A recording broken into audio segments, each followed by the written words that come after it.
नमस्कार दोस्तों। आज मेरे मन में आया कि मैं कुछ खेसारी लाल यादव के लिए बोलूं। हम बहुत अच्छे दोस्त नहीं हैं, हमारी मुलाकात भी बहुत कम होती है, लेकिन हां, जब भी मुलाकात होती है वो शख्स पैर छूता है और मैं गले लगाता हूं। सम्मान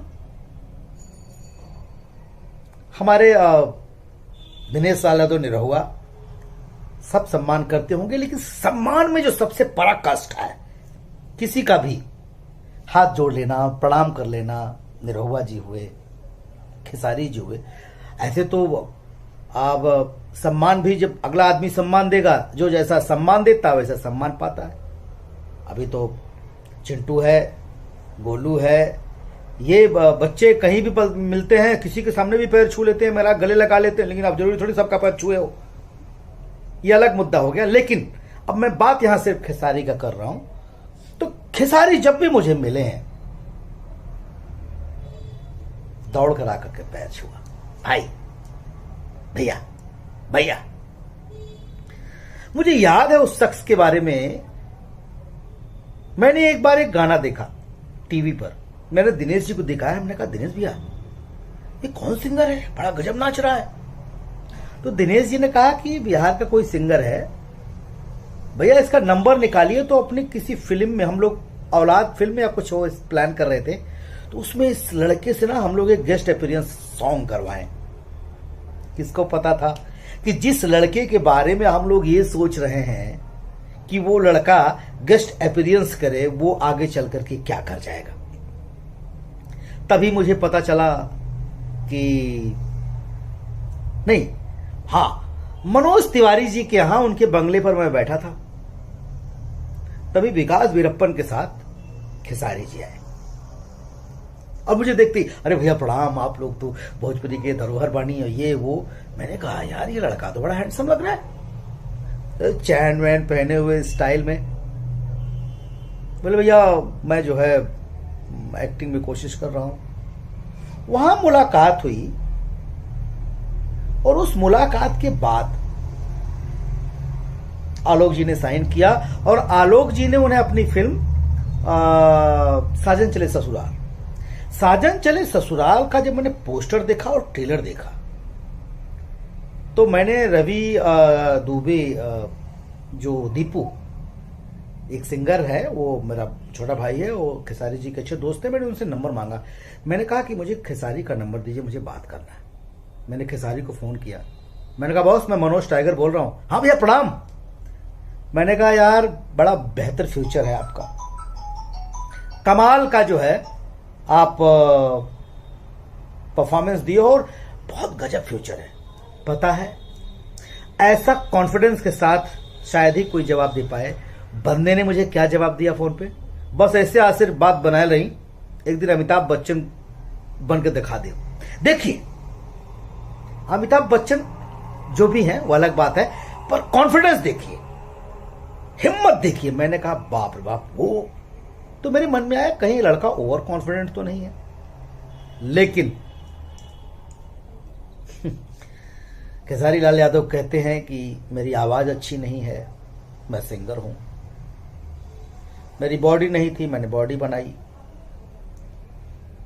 आज वो बंदा जहां भी है अपने मेहनत के बल पर है, किसी का योगदान नहीं उसके करियर में। अगर कोई कहता है कि खेसारी लाल यादव के करियर को बनाने में किसी ने मेहनत की है, नहीं, वो जहां भी है बंदा अपनी मेहनत के बल पे। और मैं ये बात चापलूसी में नहीं कर रहा हूं, मनोज टाइगर कभी घंटा किसी की चापलूसी नहीं करता। खेसारी लाल यादव से आप लोग पूछ लीजिएगा, मैं खेसारी लाल यादव को भी फोन भी नहीं करता हूं। प्रोड्यूसर आया, साइन किया, अच्छा रोल हुआ तो किया, नहीं तो नहीं किया। लेकिन यह मैं छाती ठोक कर कहता हूं कि वो कर्म योद्धा है, जहां वह अपने बल पे है। मैं एक वाकया बता रहा हूं, मैं अभी बाप जी फिल्म कर रहा था, बहुत सारी सिचुएशन ऐसी आती थी जहां लगता था कि बाप डाउन हो रहा है। वो बंदा मुझसे कहता था कि भैया बाप जी है तो बाप जी को थोड़ा स्ट्रांग होना चाहिए। अब चाहे मन से कह रहे हो चाहे नहीं कह रहे हो, लेकिन उस फिल्म को बनने में खेसारी ने बहुत सपोर्ट किया। मेरे रोल के साथ कभी उन्होंने छेड़छाड़ नहीं की। वो बंदा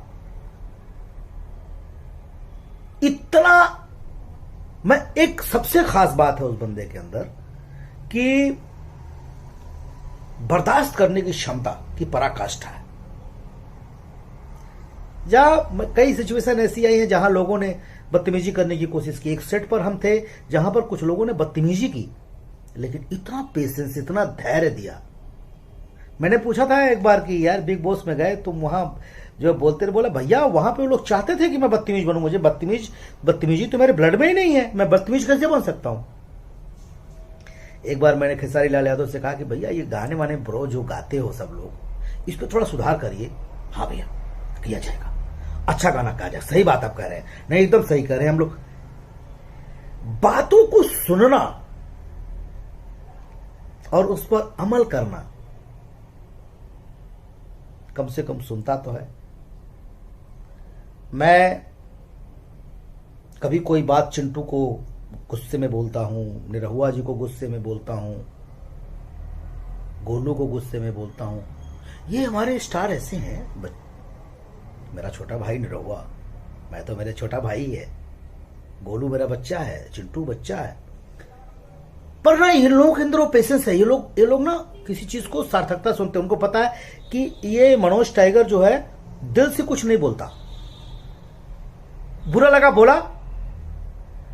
मैं खेसारी के लिए भी मैं उनकी कई बातों पर उनका विरोध भी किया हूं, उनके मुंह पे बोला हूं, लेकिन जो बोल रहा होता मुंह पे बोलता हूं। लेकिन मैं एक बात कहता हूं, उस बंदे ने अपनी एक जगह बनाई। मैं भी उस बंदे का, जिसे उन्होंने कहा कि मेरी आवाज अच्छी नहीं। अरे यार किसने कहा आवाज अच्छी नहीं? मुझे पता नहीं क्यों अच्छा लगता है गाना। मुझे तो अच्छा लगता है, और जब मुझे अच्छा लगता है दर्शकों को अच्छा लगता होगा, इसीलिए लोग प्यार करते हैं। तो खेसारी बाबू कर्म करो, मेहनत करो, पीला वजह फालतू चीजों में पड़ने की जरूरत नहीं है। दर्शकों का प्यार, दर्शकों का मोहब्बत आपके साथ है, अच्छे से करो।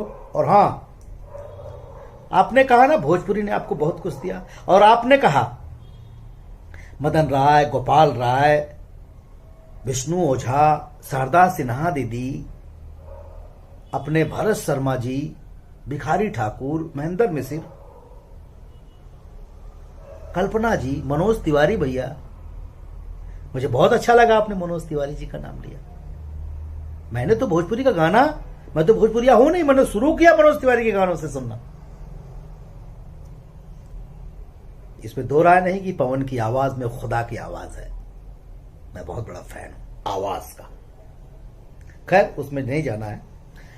लेकिन खेसारी बाबू, अब आपको दर्शकों ने और भगवान ने एक पोस्ट पर बिठा दिया है, एक जगह बिठा दिया है। ब्रांड हो, परिवर्तन ला सकते हैं, ताकि एक दिन मंच पर खड़े होकर के विष्णु ओझा से लेकर के जितने लोगों का आपने नाम लिया, वो आपको थैंक्स बोले और आपके कंधे पर हाथ रख कर कहेंगे बेटा भोजपुरी का माटी अदा कर दिया। और मैं दावे के साथ कहता हूं, यह आप कर सकते हो खेसारी, आप कर सकते हो और आप करोगे। दर्शकों का प्यार आपके साथ है, कहना तो बहुत कुछ है।